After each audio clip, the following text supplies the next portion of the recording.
বিদঙ্ক.com তোমাদের স্বাগত। আমি নীলাঞ্জন, তোমাদের ম্যাথসের টিচার। তো আজকে যে অঙ্কটা আমরা করতে চলেছি দেখো সেই অঙ্কটা স্ক্রিনে দেওয়া আছে।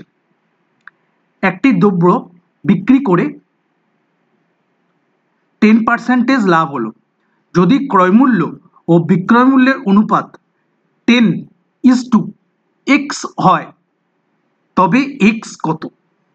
দেখো, আমি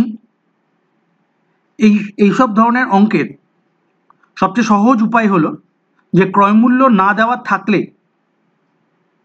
কোনো একটা কিছু ধরে নাও, মানে কোনো একটা ভেরিয়েবল y ধরে নাও, z ধরে নাও, 100y ধরতে পারো, এইসব কিছু ধরে নিতে পারো। তারপরে অঙ্কটা করব এবং লাস্টে y এর মানটা আমরা বার করব এবং y এর মান বার করার পরে আমরা ক্রয়মূল্য বিক্রয় মূল্য সব পেয়ে যাব। এটা সহজ প্রসেস, সহজ উপায়, যে উপায়ে আমরা খুব সহজভাবে অঙ্ক করতে পারি। তাহলে ধরা যাক বা ধরি ক্রয়মূল্য 100y টাকা,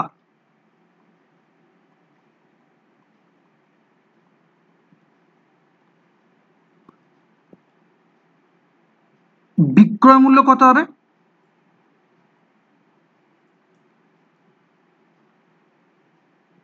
বিক্রয় মূল্য হচ্ছে ক্রয় মূল্য প্লাস লাভ। কত পার্সেন্টেজ লাভ? 10% লাভ।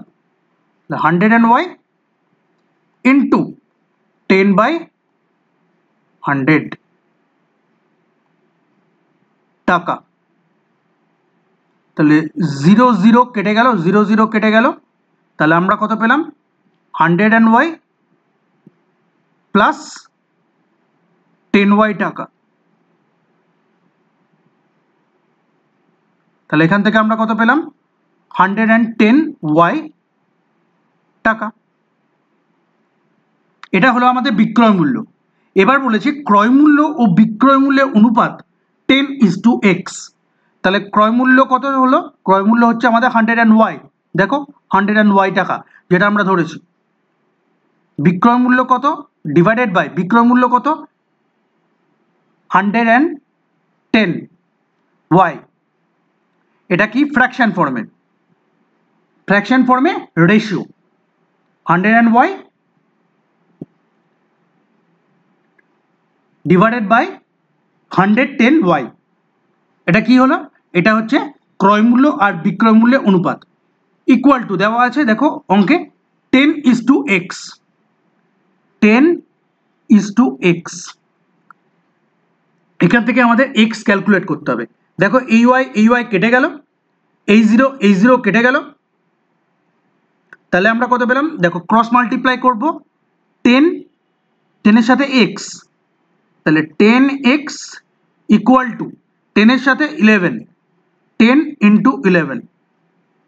এই 0 কেটে গেল, তাহলে x ইকুয়াল টু পড়ে থাকলো 11। অতএব x কত? x হচ্ছে 11। বিদঙ্ক.com এই সলিউশনটি দেখার জন্য ধন্যবাদ।